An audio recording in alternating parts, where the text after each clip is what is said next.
Kur'an është dritë, e cila ta ndriçon zemrën dhe mendjen.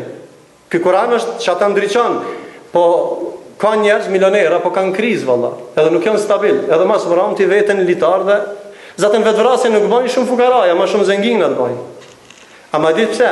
Se pejgamberi sallallahu alaihi wasallam ka thënë, "Leyset el-ghina bi kathratil mal", nuk është i pasur ai që ka pasuri, po el-ghina, ghina an-nafs, ai i cili është i pasur në shpirtin e tij. A ka pasuri më të madhe që Allahu që na ka dhënë neve se Kur'ani? Dhe a ka mundësi ti me funksionu në dynjat, me jetu si njeri, me bot kuptim fjalës, njeri pa platformë, në dynja me hez dush me pas, çka? Më ta tregu rrugën e vakacion, apo? E po, cila është shenja që ti tregon tjetës tënde, platforme sistemi tjetës më të shnosh? Është fjala e Allahut, ai që të ka krijuar e din çka ki nevojë ti, dhe se si duhesh ti me vepru në dynjë. Nëse thën ligjin ki më dënon, nëse e respekton dhe e praktikon ki më shpërbly. Në dynjë ka dy karaktere të njerëzve, dy grupe, ose besimtar ose jo besimtar. Ose ata që lexojnë dhe e dojnë këtë Kur'an dhe kanë besim këtë Kur'an dhe praktikojnë këtë Kur'an, ose ata që nuk kanë lidhje, por edhe në ahiret. Në atë vorit është në bavë që gjennetit ose grope gjehenemit.